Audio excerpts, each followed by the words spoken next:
Bienvenidos a La Silla Vacía, yo soy Daniel Pacheco, editor general. Aquí hacemos periodismo independiente sobre la política y el poder en Colombia. Hoy tengo una entrevista con Juan Fernando Cristo, exministro del Interior de varios gobiernos y un hombre que conoce la política desde adentro. Estamos desde la redacción.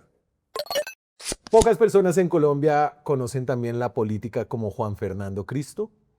Dice que no es candidato, pero nunca se sabe. Nunca se sabe, pero yo no soy candidato. Ay, pero bueno, Oye, pero en soy tres el doritos después soy el director de un partido que ha luchado 6 años por abrir un espacio en la política colombiana, un espacio a las ideas liberales. Estoy dedicado a la conformación de las listas al Senado de la nueva coalición, de la Alianza Verde, con En Marcha, con Partido Demócrata Colombia Renaciente. Y yo no he entendido el afán de tanta gente de lanzarse de candidato presidencial, además con tanto tiempo de antelación. Daniel, la confusión de la gente es total. Yo creo que la campaña sabe cuándo inició realmente, el domingo pasado con la consulta Antes no había, entonces yo creo que hay que tomarse las cosas con calma. Para mí la candidatura presidencial es una opción, no es una obsesión. Sí. Para algunos se volvió una obsesión, una candidatura presidencial y ser presidente de la República. Yo quiero contribuir al debate democrático en este país. El debate se ha degradado mucho, lo que he visto en los últimos meses es lamentable, la Eso verdad. define a la gente. Unos tipos dicen que hay que destripar a la izquierda, otros que hay que exterminar a la derecha. ¿Eso qué es? No, pero eso es demeritar al ciudadano colombiano, eso es ofensivo con la ciudadanía. Cristo, eso define a alguien en la política, ¿no? Que la presidencia no sea una obsesión, sino una opción, ¿no? Usted lo ve en, no sé, personas bueno, con la mentalidad caudillista que tiene un poco Álvaro Uribe, Gustavo Petro, ¿no? Que no quiere ser olvidado nunca, y otros que están ahí esperando y de pronto, si el país los necesita, estamos dispuestos al sacrificio. No, pero mire, yo siempre he privilegiado el liderazgo colectivo y creo que lo ha demostrado Daniel, y el diálogo y el respeto con la gente al caudillismo, ¿no? Sí. Y son estilos de liderazgo, yo no voy a criticar. Aquí hay unos caudillos muy claros hoy en Colombia, Álvaro Uribe en la derecha y Gustavo Petro en la izquierda. Yo siempre a través de la vida pública me he caracterizado por trabajar en equipo, por el liderazgo colectivo. De hecho, yo creo que los grandes resultados que hemos obtenido en el ejercicio de la política, en la construcción de consensos, son por ese liderazgo colectivo, de lo cual me enorgullezco mucho. Los consensos que pudimos sacar adelante en contra incluso de Álvaro Uribe para sacar adelante la ley de víctimas, institución de tierras. Volvamos un poquito a quién es usted para la gente que no lo tiene tan claro, no se acuerda. Entonces, usted empezó de una en el Senado. Yo llegué al Senado en el 98 después del asesinato de mi padre por el ELN. Usted retoma la curul de su papá, que era un político de norte de Santander. Médico liberal y político. Por el ELN, y entonces usted llega ahí al Senado, había trabajado con el gobierno Samper. Había trabajado como funcionario allí y llego al Senado y estoy 16 años en el Senado. De los 16, 12 en la oposición. En la oposición. Los 4 años de Pastrana y los 8 de Uribe. Luego, 12 años ejercimos la oposición. Siempre mejor estar en la oposición que en el gobierno. En Colombia es mejor estar dando palo en la oposición. Y entonces llega el gobierno Santos y usted es un poco parte de esos funcionarios que concretan la traición y que Santos empieza a traer, como a Germán Vargas Lleras en ese momento, a usted la traición, dice usted, la traición, a Uribe. La supuesta traición de Santos a Uribe. Sí, la supuesta. Esa traición, pero bueno, la discutimos. Y usted llega ahí, llega al Ministerio Santos del Interior. Nunca fue el candidato de Uribe. Santos. No, pues no era el Santos era el plan D por ahí de Uribe. Claro. Pero bueno, esa es otra parte de la historia. ¿Se acuerda? No, yo no llego al Ministerio del Interior, Daniel. Yo en el 2010 le cuento, además, yo no voté por Santos en la segunda, no voté en la primera ni voté en la segunda vuelta presidencial, porque pensaba que lo que iba a hacer era preservar las políticas de Álvaro Uribe. No le creía que... ¿Usted no creía que... No creía que le iba a salir que iba a aflorar su sentimiento liberal. Yo no voto yo voto en primera vuelta por Rafael Pardo, que era el candidato del liberalismo a la consulta, y cuando no pasa la segunda vuelta, Por la ola yo voto por Antara Mocus. Yo voto por Antara Mocus discretamente, silenciosamente, sin campaña. Me marginé esa segunda vuelta. Pero después, ese fue mi último periodo en el Senado, se hace un acuerdo con Juan Manuel Santos, que es un acuerdo, realmente que en Colombia es un acuerdo exótico. el de la unidad. Y es un acuerdo, sí, pero en el caso liberal es un acuerdo programático clarísimo. Decimos, bueno, vamos a meternos al gobierno, a apoyar la agenda del gobierno, pero hay dos iniciativas que el Partido Liberal defendió en la campaña del 2010 que el gobierno tiene que impulsar.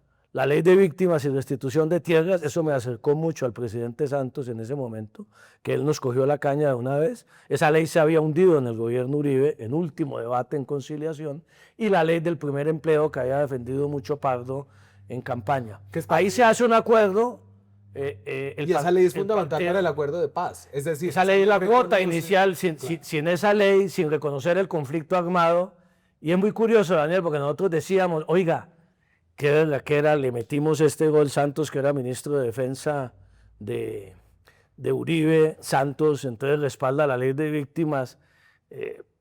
Buenísimo, logramos que Santos, y lo otro lo que no sabíamos era que Santos a su vez al mismo tiempo estaba en la negociación secreta con las FARC y le interesaba, entonces fue un gana-gana ahí del país además, porque la ley de víctimas partió en doble historia de las víctimas del conflicto en Colombia, fue la cuota inicial del acuerdo de paz y cambió de alguna manera la situación de las víctimas los últimos 15 años. Y después sí llegó. Y esa es la mayor satisfacción de mi vida pública, consenso que se logró en el Congreso. Al Ministerio del Interior de Santos. Después termino el Senado en el 2014, yo decido no volver a aspirar. Hago la campaña de Santos en la jefatura de debate, hago la jefatura, yo no aspiro al Congreso, hago la jefatura de debate de Juan Manuel Santos en el 2014 y Santos me llama al Ministerio de Interior, donde estuvimos 3 años allá liderando toda la agenda del gobierno, entre ellos la implementación del acuerdo de paz con las FARC. Pierde por poco una consulta interna con... Pierdo bien apretado con Humberto de la Calle en el 2010, una consulta en frío como la que acaba de hacer el que nos pacto. Ayuda de esto hablaremos ahora, como a magnificar, a darle una magnitud a lo que fue esa consulta del pacto. Esa fue de 700.000 votos. Eso fue de 700, tenía una similitud, que era una consulta en frío, no tenía listas. Pero no tenía la lista del Congreso que te cambia todo el escenario. Y luego llega como el tercero, cuarto, quinto, ya no me acuerdo cuántos ministros del Interior ha habido. No, el tercero. Yo fui el tercero, ahora hay 4, ¿no? Primero fue Prada, después Velasco, yo fui el tercero, sí. Fue el tercero. Y apenas empezaron a hacer los consejos televisados, usted dijo, le dio gripa ese día. La gripa es totalmente válida, tengo la certificación médica, me inyectaron en Palacio. Y obviamente traté de quedarme ahí, pero a la media hora me fui, pero hay que ser claros y francos. Yo siempre le dije al presidente, antes del Consejo de Ministros, cuando estaba pensando en transmitirlo, y después del Consejo de Ministros, cuando fui a renunciar, que a mí no me parecía pues, no estaba de acuerdo con la manera como se había planteado ese Consejo de Ministros. Él no quiso ser parte del elenco del evento televisivo de la política más célebre en los últimos años. Que seguramente se va a enseñar en las clases de ciencia política. Hay quienes dicen que eso finalmente abrió la política. Digamos, hay gente que defiende eso y es válido y legítimo. A mí me parece que el Consejo de Ministros pues, no es un escenario para plantear abiertamente. Digamos, se pierde la esencia del Consejo de Ministros. Y no se discuten los temas a fondo ni se pueden discutir temas reservados y eso genera una confusión en la gente. Yo francamente, más allá de las críticas en su momento de miembros del pacto histórico, no estuve de acuerdo con el procedimiento y cuando uno no está de acuerdo, pues simplemente da un paso al lado. Y en su breve paso por el Ministerio del Interior logró la que hemos nosotros dicho acá es como una de las transformaciones más grandes del Estado colombiano en los últimos 30 años, desde la Constitución del 91, que es la reforma al Sistema General de Participaciones, la descentralización. Esta es una vaina pucha, ¿a usted no le pasa que es como tan difícil de explicar que la gente no entienda, pero realmente como que lo que podría pasar con eso es lo más transformador que ha sucedido en este gobierno? Daniel, la gente tiene en su cabeza, cuando usted sale por todo el país, un odio total por el centralismo, ¿eh? Ah, Y- no nos dé tan duro. Sí, la verdad, pero no por Bogotá, por el Estado central, ¿eh? La gente realmente atribuye todos sus males al centralismo. Pero la gente no alcanza a entender, estoy de acuerdo con usted, la complejidad del tema técnico, de competencias, de recursos, y no es fácil. Yo estaba saliendo desde el semestre pasado por universidades y eso, explicando, la gente empieza a descubrir, la gente no alcanza a imaginarse lo que impacta en la resolución de sus, digamos, lo grave que es para Colombia seguir manteniendo este Estado centralista y no avanzar en autonomía territorial. No hace la relación de que no tengo el acueducto rural, de que no tengo la escuela en buen estado, de que no tengo el hospital, por cuenta de que el gobernador, el departamento del municipio no tienen las competencias y recursos para hacerlo. Pero sin duda alguna es una transformación que tenemos que complementar con la ley de competencia. Y ahorita hablamos un poquito de eso, simplemente tienen como una poesía. La votaron el Pacto Histórico y el Centro Democrático, la Y reforma. tiene una vaina que usted haya liderado eso, como que habla tanto de la historia de este país, la pelea histórica de Colombia entre el centralismo Y el federalismo. El federalismo ha estado entre la visión de Simón Bolívar Y la de Santander. y de Era Francisco de Paula centralista. Santander, que era norsantanderiano, el departamento Claro, suyo. nuestro departamento, la Constitución de Villa del Rosario del 21. Exactamente. Bueno, antes de eso, empecemos por lo que no es. Entonces, usted no es candidato, pero no dice que no va a ser candidato. No he tomado una decisión todavía. Le, le- le- le voy a Pero poner es la- cierto, Sí, sí. de verdad, no es los candidatos que están. Es una decisión de fondo, no es una decisión. O sea, yo veo un montón de candidatos, Daniel, que sacan un video y dicen soy candidato y empiezan a opinar. Esto es un tema serio para el debate político del país. ¿Cuáles son las listas al Congreso de un montón de candidatos? ¿Cómo llegan allá? ¿Cómo se hacen las coaliciones? Digamos, yo creo que esta fragmentación del sistema político, que tiene mucho que ver con la falta de democracia interna de los partidos, Sí. y hay que reconocer que el pacto nos dio una lección a todos en la elección del domingo pasado, pues ha llevado a que salgan y salgan y salgan candidatos y la confusión de la gente es total. Pues la confusión. Pero no soy candidato. Le voy a poner como nuestro embudo en su versión abreviada. Yo sé que esto es a duras penas legible para la gente que está viendo en televisión, pero es que es difícil como chiquitar esto. Esos son más o menos como los grupos que ya están conformados. Esa es la última actualización, aunque La al día de hoy. ¿Ah? Yo lo- Le cuento, oiga, le cuento una anécdota. Hace como un mes un grupo de amigos me dijeron lo mismo suyo. Bueno, ministro, pero ¿cuándo se va a lanzar un grupo de liberales, además mamados de lo que está pasando con el Partido Liberal? Y yo les dije, cuando sea el candidato número 100, porque a mí me gustan las cábalas, yo me meto. Y me encontré uno la semana pasada y me dijo, doctor, ya van 107. Le dije, bueno, cuando lleguemos a los 200. Pues es que solamente acá tengo como 30 y pico y estos son los que más o menos de pronto sí tienen algún chance, ¿no? Ahí detrás hay una cantidad de gente que está en el paseo. A usted lo tengo ahí entre este grupo de personas. Del Frente Amplio. Que se llama el Frente Amplio, pues que no son todos candidatos oficialmente. Por ejemplo, ahí está también Gustavo Bolívar, que había dicho que de pronto se metió otra vez en marzo. Y este es como un grupo de centro izquierda que gira y que quiere ir a una consulta en marzo del 2026 con Iván Cepeda, que es el candidato, pues yo ya no sé si es el candidato de Petro o es el candidato del pacto. Es el candidato del pacto, creo yo. El candidato de Petro seguramente todavía no se ha definido, falta todavía que pase campaña. Pero le voy a decir algo a propósito del O Frente sea, Amplio. ¿usted cree que Roy podría terminar, o usted Yo podría mandé- terminar siendo el candidato de Petro? Pues es que los colombianos son los que tendrán que elegir en una consulta cuál es el candidato de centro izquierda. No, a ver, pero Yo creo que el presidente, hay dos figuras, usted los nombró, los dos caudillos, Gustavo Petro, Álvaro Uribe. El que diga ese candidato no es que vaya a ser presidente, pero eso es importante. claro, pero primero, ¿cómo se escoge el candidato?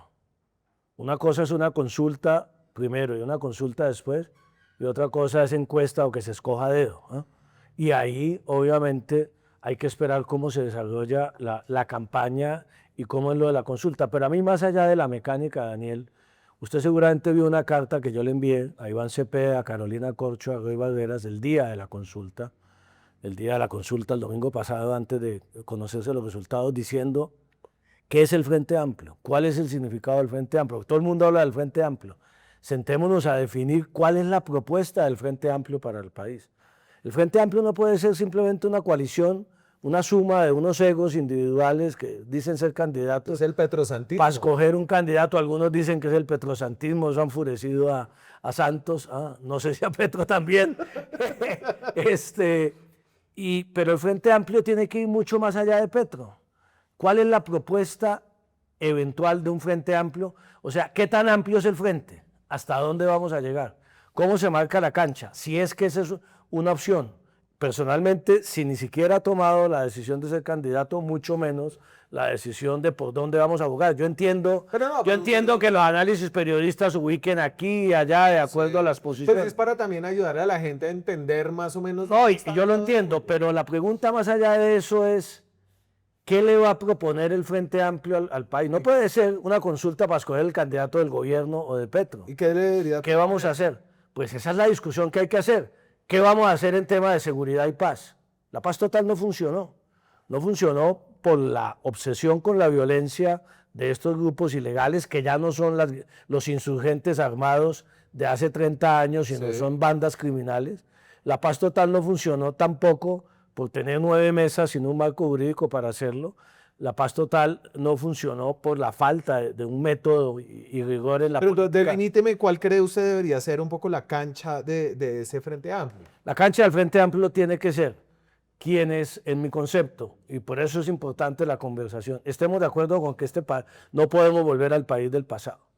La foto del viernes pasado es una foto de los nostálgicos del país de hace 20 o 30 años. Ese país ya no existe. Ese país es otro, hay mucha más democracia, la democracia se normalizó con la elección de un primer gobierno de izquierda.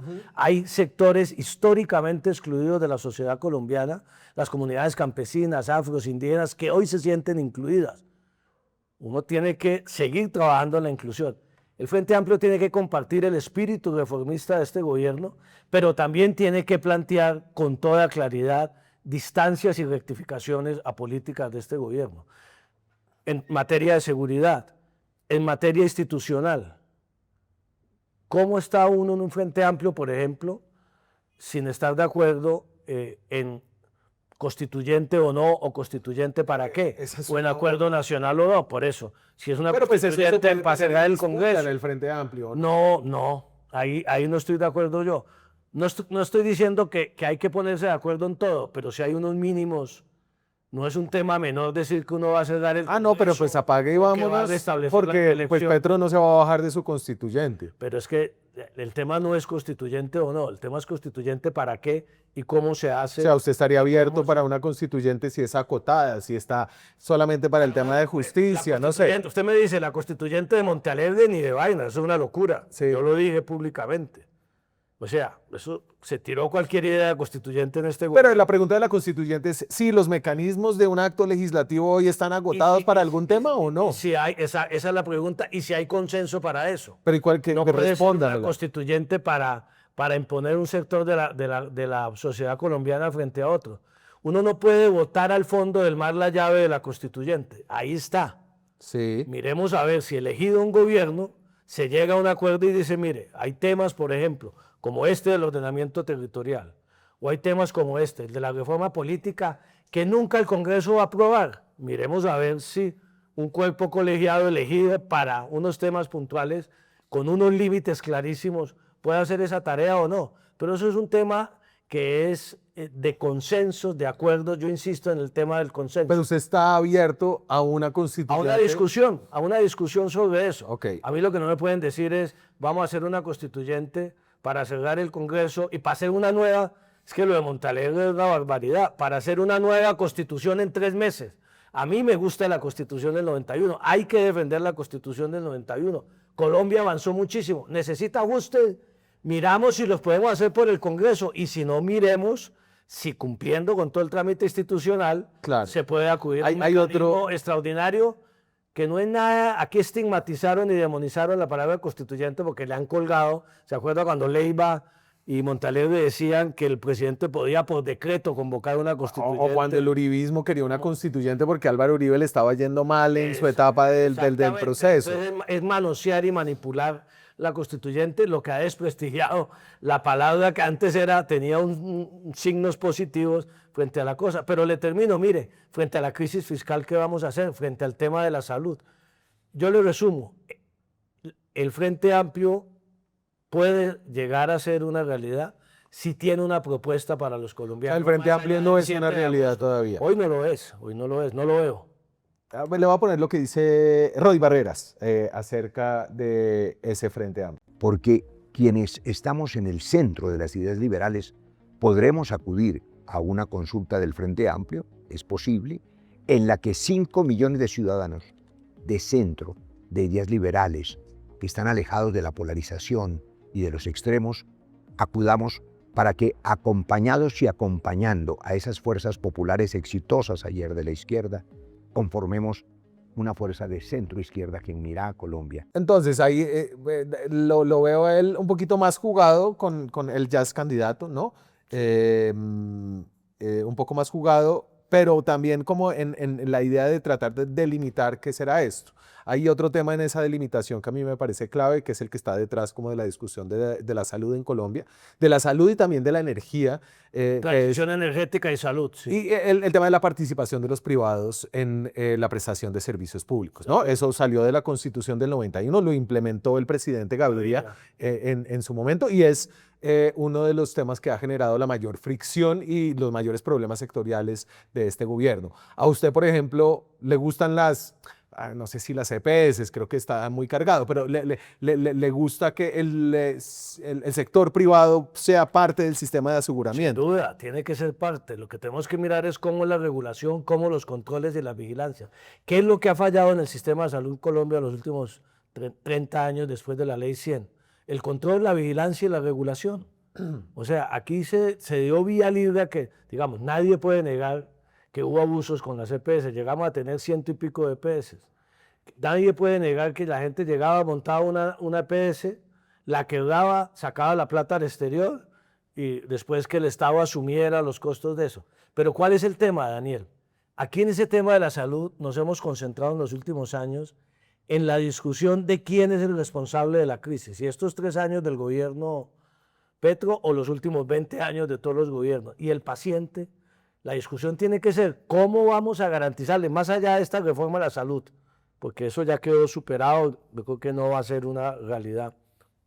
¿Cómo vamos a garantizarle a los pacientes de Colombia que se le mantenga su tratamiento, que se le mantenga un suministro de droga a tiempo? Sí. Esa es la discusión, no quién es el responsable, es que aquí nos dedicamos... Pero déjeme preguntarle... Entonces la discusión es, perdón Daniel, y yo termino, ¿sabe qué es lo que está pasando en salud? Usted puede hacer el sistema más estatista o puede hacer el sistema más privatizador.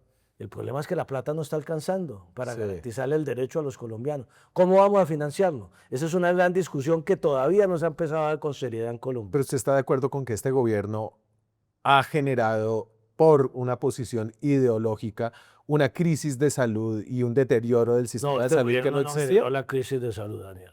Eso hay que ser francos. Por eso digo yo, terminamos esa pelea. Pero es importante saber dónde está parado uno. La crisis, basta ver hace 8 años la crisis de medicamentos que hubo en el gobierno Santos y después en el gobierno Duque y las liquidaciones de EPS. ¿Cuántas EPS se liquidaron en el gobierno Santos? ¿Cuándo Duque? El sistema que es bueno, que ha funcionado para muchos sectores, el sistema obviamente tiene fallas, tenía crisis estructurales, por eso yo acompañé a Alejandro Gaviria en la estatutaria, compañeros de gabinete en la ley de estatutaria para resolver, y también hubo una ley anterior del gobierno Santos, no recuerdo el nombre, también para resolver los problemas del sistema. No se implementaron, no se aplicaron. ¿Y cuál es el tema también? Aquí hay un sistema muy robusto que le llega a la gente, que atiende a la gente, que tiene muchos beneficios y que fiscalmente se está volviendo, hay que decirlo con franqueza, insostenible. Tenemos que renovar ese sistema. Sí. La reforma, Daniel, yo participé en las concertaciones, acuérdense que yo convoqué mesas técnicas como ministro del Interior con Jaramillo y avanzamos mucho. Al final no estábamos tan lejos de un acuerdo. Es curioso porque aquí pareciera que hay No, pues las EPS habían firmado ya.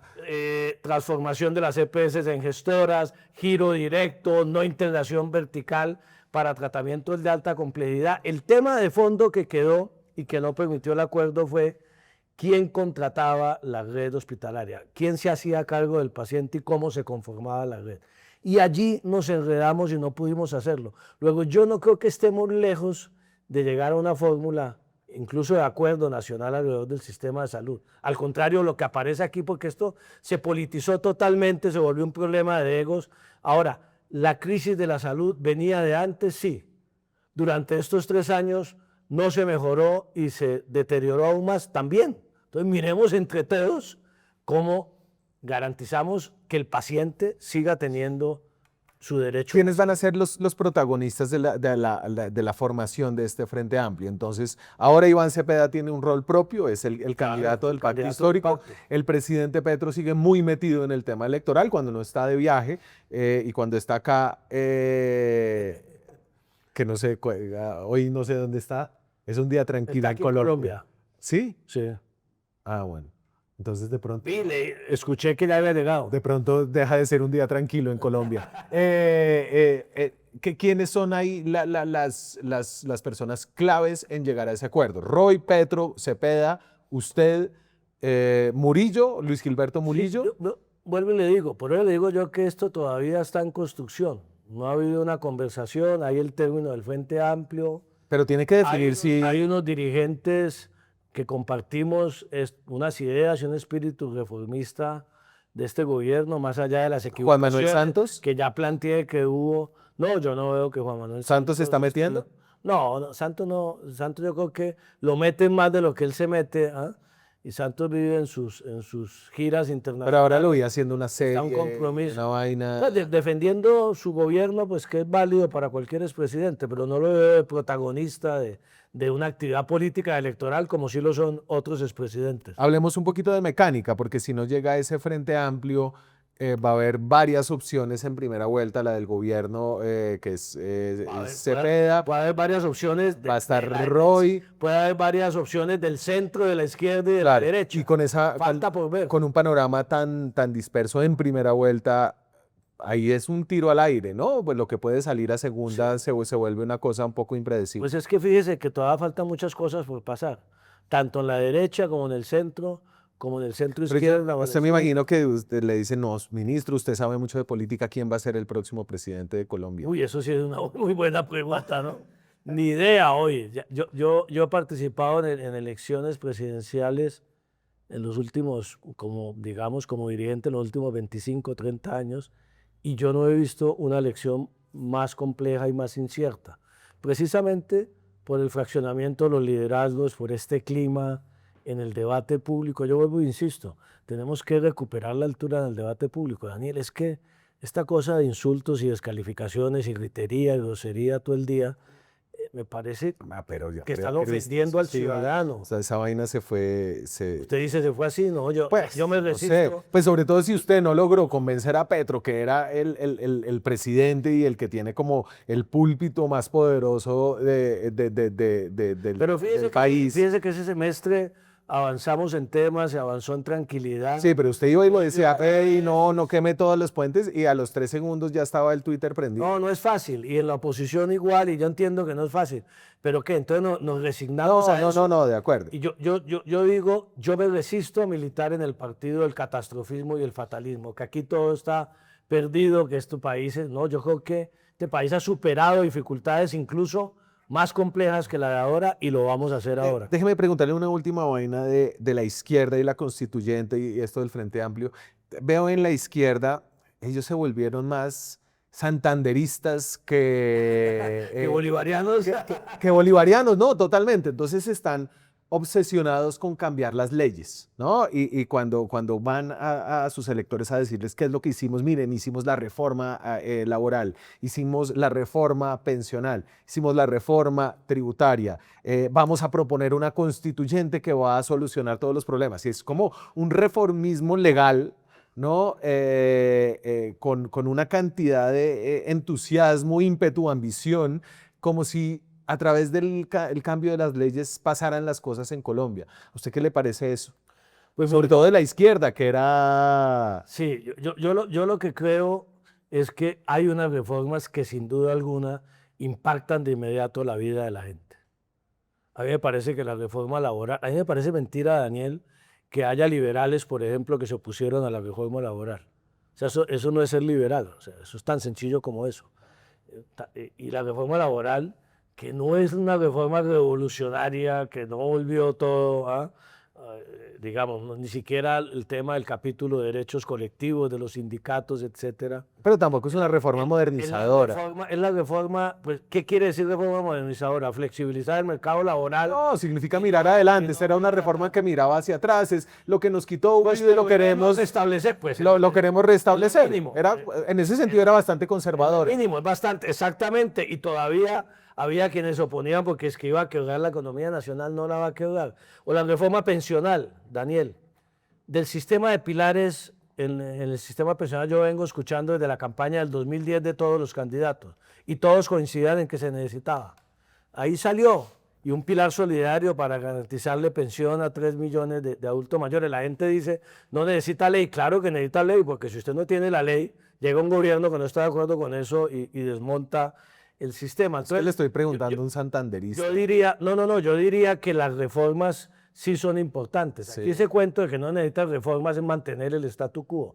Yo diría que sí, la reforma agraria, por ejemplo. Porque ese es un argumento. No, aquí lo que se necesita es gerencia. No. No, hacer. Aquí se necesita liderazgo para seguir reformando este país, para garantizar más inclusión y equidad. El que diga que solamente es gerencia y eso desconoce la desigualdad que hay en Colombia, no conoce el territorio nacional ni las brechas territoriales. Ahora, dicho esto, claro que esas reformas sin gerencia, como lo que acabamos de hablar, por ejemplo, de la reforma del Sistema Nacional de Participaciones, Sí. sin gerencia, sin alguien que se dedique a hacer la realidad, pues se queda en el papel. Vamos a ver cómo cambia el mercado laboral, la reforma laboral bien implementada y cómo se va a implementar dependiendo del fallo de la Corte, la Constitucional. Pero yo sí creo que este país necesita más reformas sin lugar a duda. Le voy a preguntar por lo que está pasando. Obviamente, pues los que no lo saben, que lo sepan, usted tiene una gran rivalidad política con César Gaviria desde hace ya décadas. No personal. No, una rivalidad política. No, yo ayudé a elegir a César Gaviria jefe del Partido Liberal hace 20 años. Sí, pero fue lo último que hizo por él. Y lo hizo muy bien. Y lo hizo muy bien en su momento. Increíble comparar el Gaviria. En estos días leí una columna de Daniel Coronel que comparaba el Gaviria del 91 con el Gaviria de hoy. Y yo digo, basta con comparar incluso el del 2005 al 2010, cuando era la oposición a Uribe, con el Gaviria de hoy. Mire. Espérese, se lo pongo. Se lo pongo porque la imagen, esta imagen, pues es importante. Es muy importante. Sí. Usted lo dijo, impactante. Yo iba a decir, importante para la campaña. Ahí va. Pero aquí, mientras fracasan en lo social, desacreditan lo que ha tenido éxitos en lo social. ¿Coalición? De todas maneras, estamos organizándonos para reunir efectivamente una coalición de partidos que esté en condiciones de aportar su volumen electoral y aportar sus candidatos. La coalición de las canas. Ahí aparece legítimamente, además, el expresidente Uribe como vocero del Partido Liberal. Un líder de la derecha que es legítimo que él piense en la derecha. Mire, esto no es sino el capítulo final de la derechización del Partido Liberal. De la, que de empezó, de la dirigencia. Por eso, allá voy, del partido, por eso digo, no de los liberales. Que empezó en el 2018, cuando Gaviria, el día de la primera vuelta presidencial, decidió apoyar a Duque sin consultar bases sociales, bases liberales, ni siquiera consultar a su bancada. O sea, llevamos 7 años de ese proceso que lleva la dirigencia del partido en cabeza de César Gaviria. Esa posición no representa a la inmensa mayoría de los liberales de Colombia. Yo estoy convencido de eso. Esa posición, allí no se sienten representados la inmensa mayoría de los liberales de Colombia, que sí creen la necesidad de mayor inclusión social, de mayor reforma, de reformas sociales. Pero usted explíqueme cómo uno de los partidos más antiguos de la historia de Colombia, que tiene como sus Se raíces ha hecho mucho por este país. en la independencia del país, puede ser dominado por una persona ya al final de su vida, sin los bríos que tuvo como en su juventud. ¿Cómo es que todas estas bases liberales, porque vienen aquí, usted me dice esto, me lo dice Luis Fernando Velasco, me lo dicen todos, no, los liberales somos distintos. ¿Cómo puede Gaviria mantener el poder en el Partido Liberal durante tanto tiempo? Yo creo que porque no hay mecanismos de democracia interna, porque nunca se convoca a la dirigencia, porque maneja el tema de los avales del partido y genera con ello. Y como un tipo como usted, que no es manco, Velasco, otros allá adentro no han podido como generar el cambio. Yo no he tenido ningún interés desde que hicieron eso de Duque.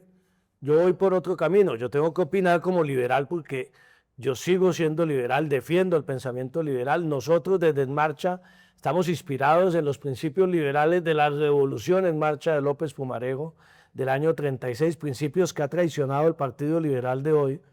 Entonces, nosotros vamos por otro camino convocando a los liberales de toda Colombia, que cada vez se suman más a En Marcha y a otros sectores liberales. Y muchos liberales, Daniel, que hoy están en el pacto histórico, hay que decirlo, porque se sienten traicionados en sus principios y Gustavo Petro ha apelado a ese liberalismo también. Pero es que Y el partido se derechizó totalmente, perdió ese contacto con las bases, con los sectores sociales. Pero perdóneme, Mira, espérese. usted me pregunta, las bancadas y eso que hacen, pues eso es un tema de ellos. Yo, cuando estuve ministro del Interior, se sucedió esta famosa convención de Cartagena y nosotros desde el ministerio dijimos, allá el Partido Liberal toma sus decisiones, porque mire lo curioso, la bancada liberal, el 80% de la bancada liberal de Cámara y el 80% de la bancada liberal de Senado ha acompañado las principales reformas del gobierno Petro. Claro, pero usted dice que el Partido Liberal se derechizó en 2018, pero después de la elección de Gustavo Petro,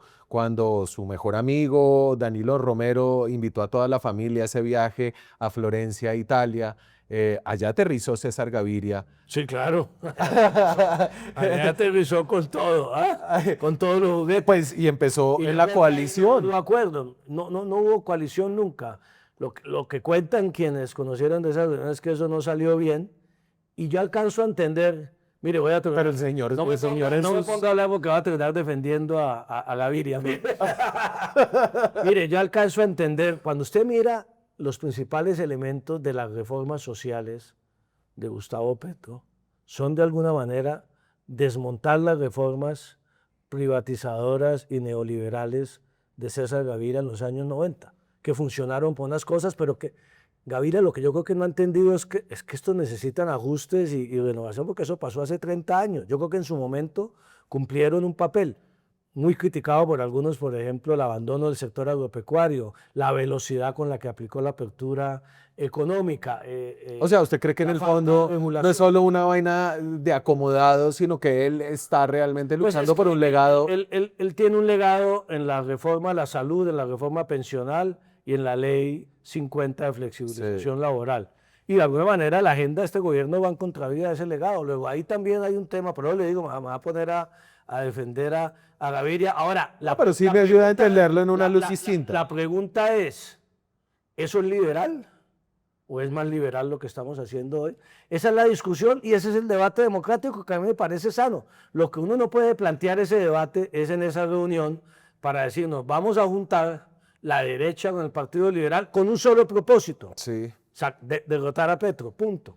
Eso no le sirve al país, eso ya ha sucedido en varias ocasiones en Colombia anteriormente y esa experiencia ha salido muy mal. Yo estoy seguro que usted se encuentra como en unos círculos, y no solo bogotanos y no solamente de gente rica, ¿no? En muchos círculos donde hay una gente como profundamente afectada por lo que ha sido este gobierno, con la sensación de que va a perder cosas que construyó con mucho trabajo, tiene miedo por el deterioro de las instituciones democráticas. Siento que usted, que estuvo allá adentro además, como que tiene unas gafas con unos filtros, ¿no? Y logra ver unas cosas distintas. Sí, las veo muchas veces. A mí me impresiona mucho gente formada, gente preparada, gente que conoce el país, con unos miedos y unos temores y una incertidumbre que yo no sé si son genuinos o simplemente las utilizan como parte No, de su asumamos, estrategia yo creo que hay gente política. que tiene esos temores genuinos, Pero ¿no? mire, Sobre le voy a el decir- autoritarismo de Petro, sobre los límites a los que ha llevado ciertas discusiones públicas con el Congreso, con las Cortes. las ha llevado y las instituciones han funcionado. Mire, yo veo dos grandes ventajas de lo que ha sucedido estos 3 años, más allá del balance bueno Sí, sí, sí. o malo que todo el mundo hará de la gestión del gobierno, que hay muchas equivocaciones. Yo creo que el gobierno ha tenido mucho más aciertos de lo que la oposición reconoce, pero también ha cometido muchas más equivocaciones de las que el gobierno acepta, para ponerlo en esos términos. Y le digo lo siguiente. Es un jardismo. Dos grandes avances. Primero, la llegada de la izquierda democrática al poder en Colombia significó realmente normalizar la democracia en este país. Una democracia sin alternancia, que era lo que teníamos antes, no existía. Sí, pero esa es como medalla por participar. Cuando usted va, antes de correr la carrera, ya le colgaron Pero una es que medalla. antes no había nada, Daniel. Antes aquí no había alternancia a la democracia. Eso es muy importante. Yo no estoy de acuerdo con que es un tema menor, porque eso, entre otras cosas, deslegitimó totalmente a la izquierda armada. Hoy en día nadie le reconoce. No hay guerrilla, no hay insurgencia armada, no hay alzados en armas, hay bandas criminales. O sea, Petro sí acabó con la paz. Así habrá que enfrentar ese tema de seguridad con esos nuevos fenómenos de violencia. Y segundo, Daniel, si usted quiere, en los términos que lo puso, se ha puesto a prueba la institucionalidad del país. Digamos que se ha tensado más de lo normal. Ahora, aquí a la gente se le olvida. Álvaro Uribe pasó por encima de la Constitución y reformó un articulito y compró el Congreso para restablecer la reelección presidencial. Eso es respeto a la institucionalidad. Es que le da uno...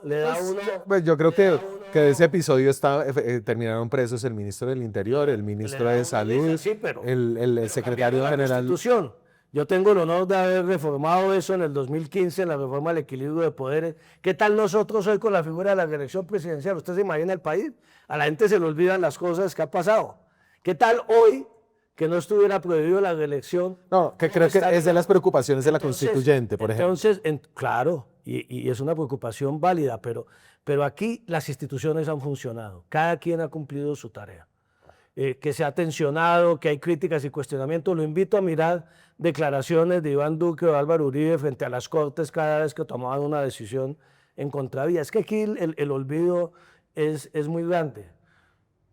A ver, Yo no comparto muchas de las reacciones, y usted lo sabe, del presidente frente a decisiones de la justicia y eso. Sí. Yo he sido un hombre respetuoso, institucional, a toda prueba. Creo que lo he demostrado en el ejercicio de mis funciones siempre. No es de discurso, sino de realidad.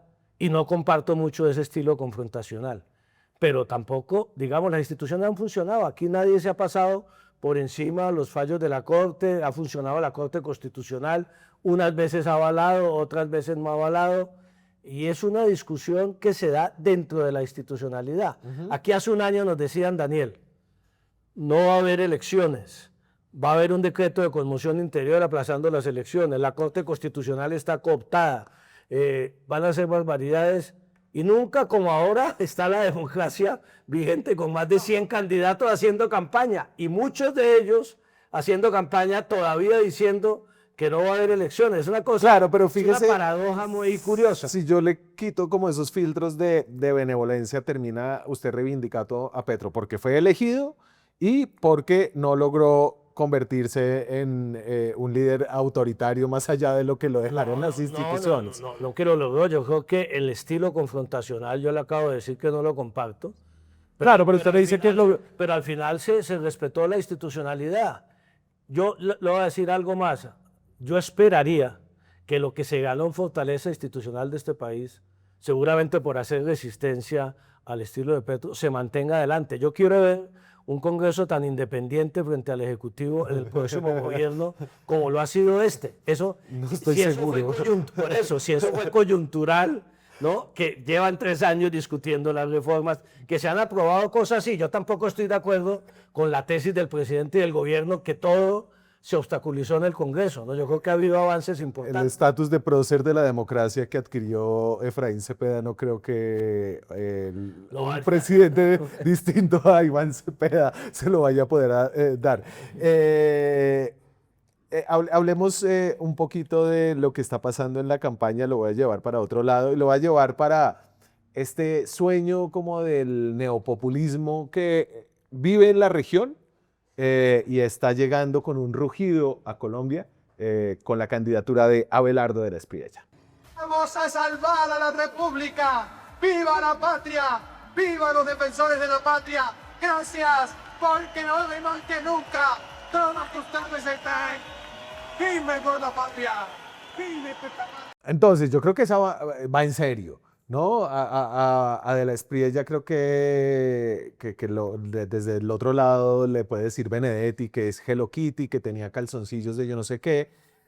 Pero este es un fenómeno y una forma de hacer política que ha encontrado un apoyo masivo y mayoritario en países como Estados Unidos. Hay cosas de eso en Argentina, en Europa, en Europa, y que conecta con una gente mamada de los políticos como usted. Un poquito creo que es una reacción a esos establecimientos políticos.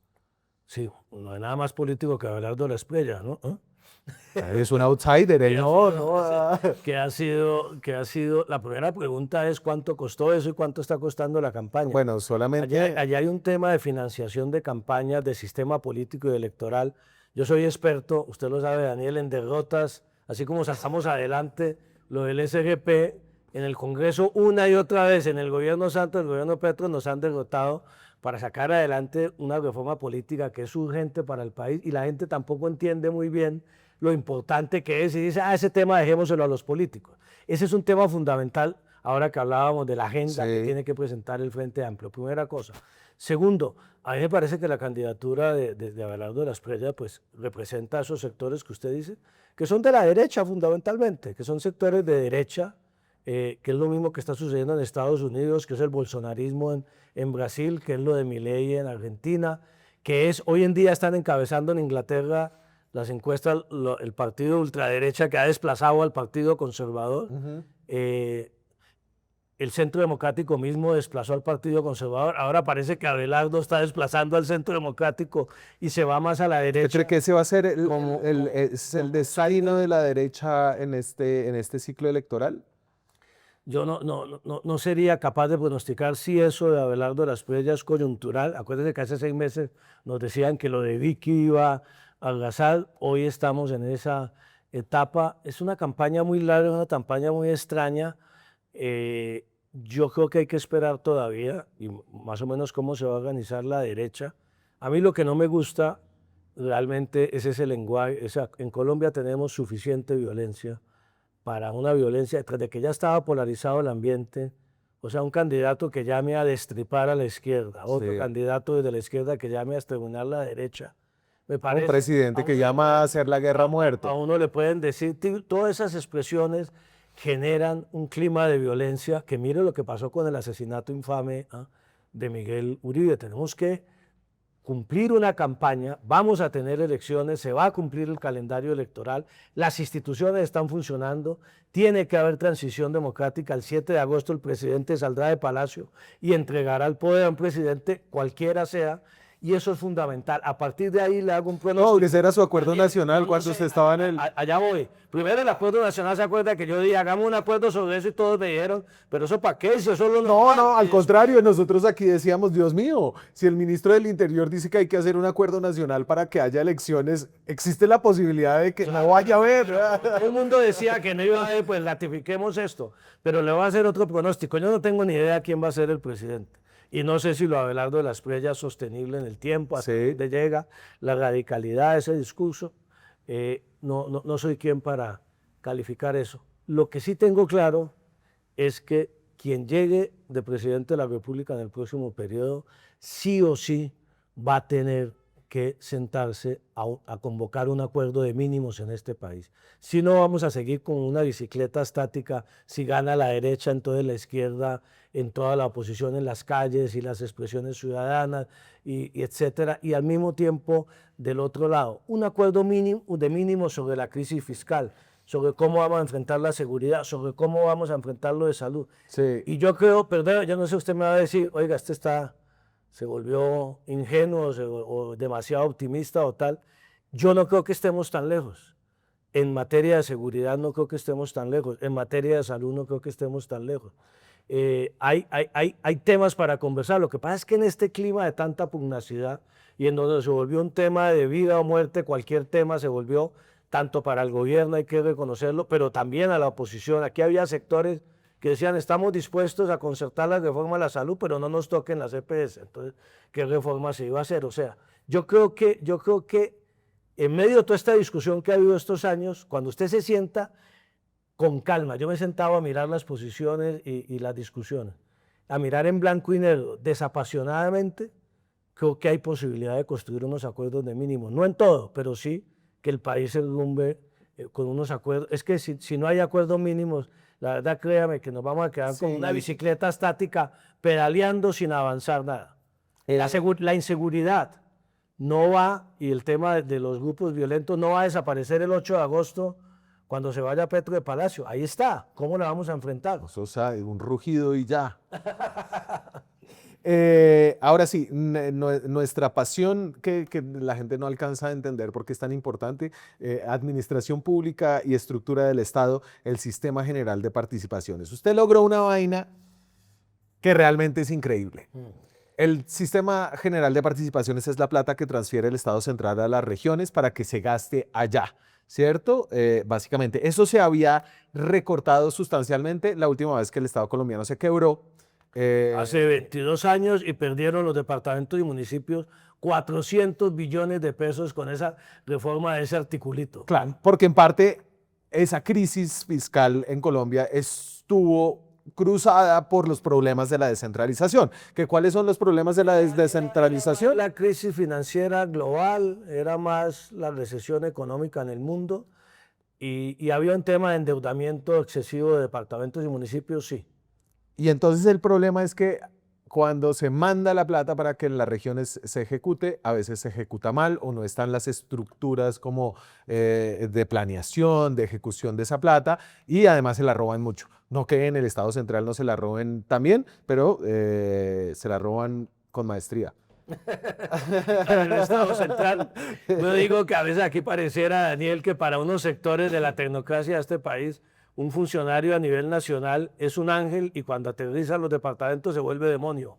No, el problema de la corrupción está en lo local, en lo departamental, en lo nacional. Pero usted sí hizo una vaina que es muy rara y es que yo no me acuerdo quién fue el que me dio esta imagen, pero era como ponerse, tal vez Alejandro Gaviria, era como ponerse las medias encima de los zapatos. Ustedes primero definieron cuánta plata se le iba a transferir adicionalmente a las regiones antes de definir qué eran lo que iban a hacer las regiones sí, con esa plata. Eso es un muy mal ejemplo. ¿Ah? Yo creo que ponerse las zapatos antes de las medias era al contrario de lo que dice Alejandro. Ese es un cuento chimbo, Daniel, de los tecnócratas aquí en Bogotá que quieren mantener el poder y la chequera, que finalmente esa es una discusión política. O sea, a mí me decían, ¿por qué no definimos primero las competencias para después? O sea, eso es un chiste, eso es una burla. Una burla en la lógica política, en la lógica aristotélica. En las dos, en las dos, porque ¿quién iba a definir competencia de eso sin verse obligado ya? Porque la Constitución decía que se iba a transferir recursos. Mire, este tema, Daniel, tiene que llevar a la más grande transformación estructural del Estado colombiano que hayamos hecho tal vez desde la reforma de Carlos Lleras Restrepo en el año 68. Que hizo la desconcentración y que hizo varios temas de descentralización. Y cumplir la promesa de descentralización de 1991. Mire, esto es muy sencillo. Al final, la gente lo que no quiere es soltar el poder. Usted tiene que achicar el Estado central y fortalecer el Estado en los territorios. Si no, nunca vamos a conseguir seguridad y paz. Si usted no hace eso, entonces usted viene, entonces encontramos el tema de la corrupción. Claro, sin duda alguna hay corrupción en las regiones, municipios y departamentos. Y entonces vamos a manejar el Estado como lo estamos manejando hoy, ineficazmente, por el temor a la corrupción. Miremos a ver cómo la vamos a enfrentar, cómo hay más participación ciudadana, cómo hay más control social a esos recursos, que está contemplado dentro del proyecto de ley de competencia. Entonces, Daniel, yo sí creo que el orden era ese.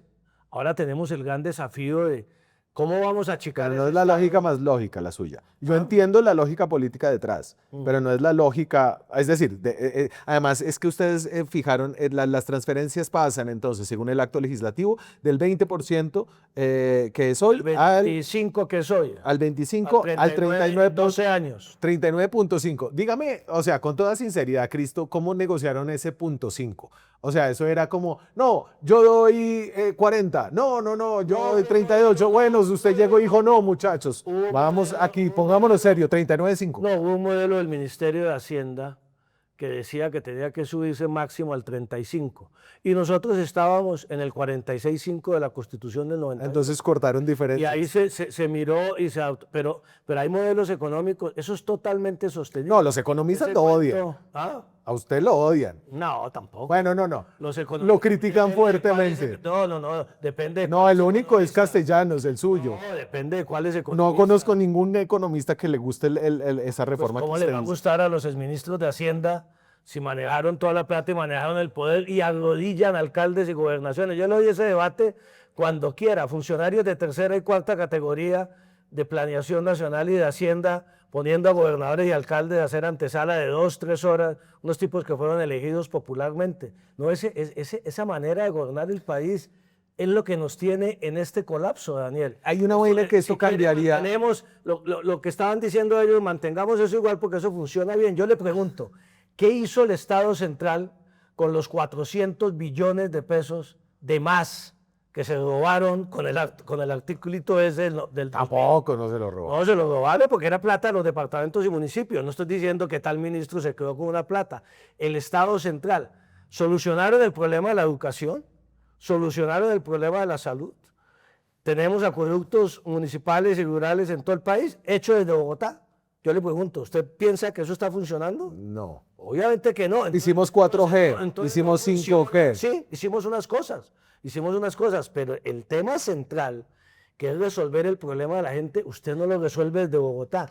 ¿Qué hace el Invías con 2 billones de pesos para vías terciarias, definiendo en un mapa aquí en Bogotá cuál es la vía que necesita el sur de Bolívar para... Claro, y entonces ahí lo que usted tiene es una cantidad de congresistas, ¿cierto? Es decir, en las regiones entonces existen estos cacicazgos. El cacique hoy en día de un grupo político quiere ser el senador, ¿cierto? Porque es en Bogotá donde está la plata y donde está el lugar donde se necesita como la mayor incidencia política para lograr la intermediación. Lo que esta reforma lograría es que el cacique mande al hijo a Bogotá y él se queda en su región Pues si porque es el lugar donde él tiene la no es plata. capaz de romper ese círculo vicioso. Es como funciona el Estado federal en Estados Unidos, es como funcionan las autonomías en España, con los grandes, el PSOE, cuáles son los grandes varones electorales, el de Andalucía, tal. Aquí lo importante es que las cosas funcionen. Aquí lo importante no es, digamos, ahorita, por ejemplo, con un Estado centralista, ustedes que son tan buenos en esos estudios y profundizar en el tema político, ya hicieron la lista de cuántos hermanos, primos, padres o esposos de alcaldes y gobernadores actuales van a aspirar al Senado de la República. La tengo esta semana, pero la adelanto. bueno, Van Federico. Con centralismo, eso es con lo que dice usted, eso es con una autonomía, es con centralismo. Mire, olvidemos, nosotros aquí tenemos unas prevenciones enormes frente, y claro, el sistema político, ahí vamos a otro tema. Si eso no va acompañado de una reforma política, pues vamos a seguir teniendo los mismos problemas. Pero olvidémonos de eso. El tema es, nosotros necesitamos un Estado central mucho más chiquito en las grandes ciudades donde el ciudadano no necesita al Estado, donde hay más iniciativa privada. Y necesitamos un Estado en el territorio mucho más fuerte, que es donde el ciudadano lo necesita. Aquí la gente se olvidó, Daniel, de los 7 millones de colombianos que viven en los 170 municipios PD. Algo se ha hecho, y vamos a mantenerlos en la misma condición de ciudadanos de segunda categoría. Esa es la pregunta. Medellín no va a estar nunca totalmente segura mientras el Bajo Cauca antioqueño y el Urabá sigan en las condiciones que están. Cali nunca va a estar totalmente segura mientras no transformemos los territorios de Nariño, Chocó. Y llevamos 40 años hablando de eso, y me incluyo, y no hemos sido capaces de hacerlo. Es una decisión política, y eso es un acuerdo nacional. Yo le decía en los días de ministro a la gente de la bancada del Centro Democrático, hablando de la implementación del acuerdo de paz. Si quieren, no volvemos a hablar del acuerdo de paz. Si quieren, no volvemos a hablar de zonas PED. Pensemos en esos 7 millones. ¿Si necesitamos transformar esos territorios o no? ¿O los vamos a dejar ahí?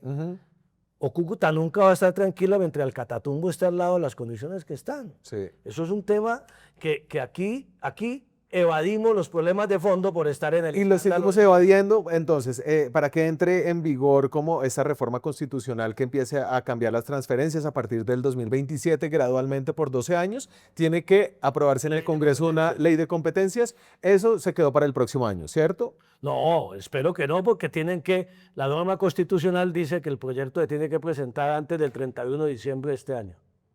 Ah, ok. ¿Y si no se cae el acto?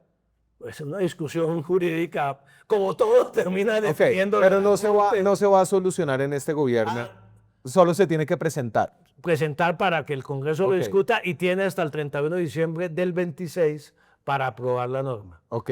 Y es increíble que el gobierno no la haya presentado. Y ya voy a cerrar, me quedo con, le digo cómo, esta sí sé cómo titularla. Cepeda no es el candidato de Petro, es el candidato del pacto. Y eso es una cosa importante porque usted hace parte de este acuerdo del Frente Amplio, lo que significa que en el Frente Amplio o algunas personas piensan que de pronto Gustavo Petro puede tomar otro camino, dependiendo del acuerdo político al que lleguen allá. Es que yo creo que el candidato, digamos, del presidente solo puede surgir de una consulta popular y yo creo que lo demostró ahorita con la consulta interna del pacto y siempre se ha jugado a las consultas. Ahora, voy a decir algo que también puede sonar ingenuo. Hay país después de Petro el 7 de agosto del 2026. El Frente Amplio tiene que tener una propuesta para los colombianos. Participar en una consulta para ver quién es el candidato de Petro me parece que no tiene ningún sentido. Los colombianos están esperando cuál es la propuesta del país y cómo vamos a resolver estas crisis. No, pero usted me pasa como de la realpolitik, ¿no? A ponerse, no, usted me dice, mire, es que uno no se puede poner los zapatos, primero las medias y después de los zapatos. En política a veces hay que ponerse las medias encima de los zapatos para lograr unas cosas y después se pone como todo, no, pero Petro, no, bueno, no, Petro no es cualquier jugador, al menos en estos mesecitos, ¿no? Estos meses y hacerse el líder de la izquierda de este país, punto, hay que reconocerlo. Y hay muchos que no estamos en la izquierda ni estamos en el pacto, que somos liberales. Y muchos que querrían el guiño de Petro también. Yo no sé si usted lo querría o no. Sí, usted eventualmente es llamado a... No soy candidato, no estoy participando todavía. ¿Usted qué cree? ¿Que Roy no lo quiere? No me cabe duda. ¿Qué? Bueno, ya no repite como candidato. Ya aquí esta la chuleamos, ¿o no? De que Quedaron temas en el tintero, Daniel. sobre todo mi plataforma de campaña. Este tema de la ley de competencias, de verdad que lo dejamos ahí pendiente. Hombre, No, esta es la vaina más... pido de urgencia al gobierno. Habíamos dejado todo listo para presentar el proyecto el 20 de julio. Yo entiendo que los cambios en el gobierno y tal y eso generaron esta situación, pero ya han pasado 3 meses. Hay muchas críticas al borrador de proyecto que hay, yo también las tengo, Sí. pero lleven el proyecto al Congreso y mándenle mensaje de urgencia. Ese es un mensaje y ese es un tema que se tiene que discutir en el Frente Amplio, porque hay gente centralista y hay gente enemiga de la autonomía territorial, no solamente en la derecha y en el centro, no solamente los tecnócratas, sino también, y me tocó vivirlo, en la izquierda. ¿Quién? Que se quiere mantener ahí un control de muchos sectores. Pues yo tuve mucha pelea al interior del gobierno, ¿usted se acuerda? Ok. Juan Fernando Cristo fue ministro del Interior del gobierno Petro, del gobierno Santos, es ahora el líder de En Marcha, un movimiento que busca recuperar su personería jurídica con una acción judicial. Recuperó ya con la Corte Constitucional. Y se la volvieron a tumbar y que está haciendo, nos faltó charlar de las listas de su alianza con el Partido Verde, pero bueno, creo que... Ahí vamos avanzando, para la próxima. Muchas gracias, Cristo. Gracias. Muchas gracias a ustedes, gracias por conectarse a estas entrevistas. Si les gusta el canal, suscríbanse, activen la campanita y nos vemos con más contenido esta semana. Chao. Vienen las elecciones de 2026 y el panorama político todavía no está claro. En el canal de YouTube de La Silla Vacía le explicamos a profundidad y sin sesgos las movidas de poder que serán claves para tomar decisiones el próximo año. Suscríbase a nuestro canal, active la campanita y haga parte de una comunidad que apoya el periodismo independiente.